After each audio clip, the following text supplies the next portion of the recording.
હાલો હમણાં શિવરાત્રી આવે છે ને તો મારે તો રહેવું જ છે. હું તો કંટાળી રોટલી ખાઈ ખાઈને ફરાળ ખાઈ કંઈક મજા જ આવે સટપટું. હા આ માંડવીના દાણા પીલવાનું મશીન તો છે મારે, પણ માંડવી પાક કેમ બનાવે ને જરીક મગજમાં નીકળી ગયું. હાલ ને યુટ્યુબમાં જોઈ લઉં કા.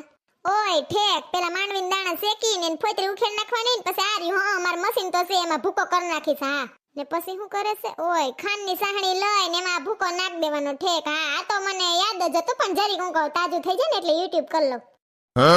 તો કેવો અસલ માંડવી પાક થઈ ગયો કા. કેવા મસ્તીના ઢેફલા પડ્યા મેં તો. લે આ કંચનબેન નો ફોન આવ્યો. એ હા કંચનબેન, લે તમને માંડવી પાક નથી આવડતો?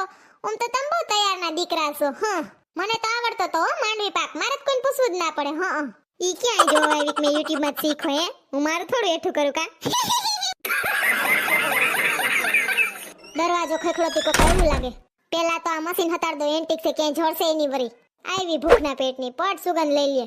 એ સોનલબેન બાર સકરિયા વેચવા વાળો આવ્યો છો ને ના રતાડુ ગાજર કહીએ. હા ઈ લેવા છે તમારે? હા લેવા જ છે. હમણાં શિવરાત આવશે ને તે અમારે જોહે દૂધમાં બોરીને એનો શીરા જેવું કરીને ખાઈએ ને ખાંડ ભેગાઈ ખાઈએ સકરિયા. હા રતાડુ ગાજર. એ સોનલબેન તમે અત્યારથી માંડવી પાકે બનાવી લીધો? હા વેલો બનાવી લીધો. તમારા ભાઈને કંઈક ને કંઈક મીઠી વસ્તુ ખાવા જોઈએ ને એટલે મારા ઘરમાં ખૂટે નહીં કાંઈ. તમે કઈ રીતે બનાવો મને જરીક શીખવાડો ને. એ એમાં કાંઈ ના હોય. માંડવીના દાણાને શેકીને ફોતરી ઉખેડ નાખવાની, પછી ભૂકો કરી નાખવાનો, પછી ખાંડની સાહણી લઈને એમાં ભૂકો નાખ દેવાનો. સાખો મારો માંડવી પાક, સુગંધ તો સરસ આવે છે. તો તમે માંડવીના દાણાનો ભૂકો શેમાં કર્યો સોનલબેન? એ મેં તો મિક્સરમાં ભૂકો કર્યો. મારે કઈ મશીન બસીન છે નહીં. સારું હાલો હું જાઉં બનાવવાની ટ્રાય કરું. એ હા ભલે ભલે આવજો. હારું થયું ભૂકો કરવાનું મશીનને હટાડી દીધું. ખબર જ હોય કોકને કોક પૂગી જ જાય. પાછું આપણું મશીન દઈએ તો બગાડી નાખે, પાછું અહીં ક્યાંય જડતુંય નથી. હા અને કટાવી નાખે ઈ તો નોખું.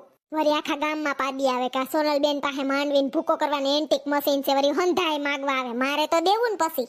હું તો ભોળી ભાભીની સુહાવ કઈ એન ઘરે ગઈ નથી ને ઈ તો પૂગી જ જાય. ગમે એ વસ્તુ આપણા ઘરમાં બનતી હોય ને કઈ. હાલ અમાર ધમાસકડી ગ્રુપમાં માંડવી પાકનો ફોટો પાડીને મોકલી દો, ભલે બધાય જોવે. હેઠે ઓલું લખ નાખી અંગ્રેજીમાં શું કંઈક લખે મેડ બાય મી સોનલ. હા એવું લખ નાખીશ કંઈક. હાલો ફોટો તો મોકલાઈ ગયો.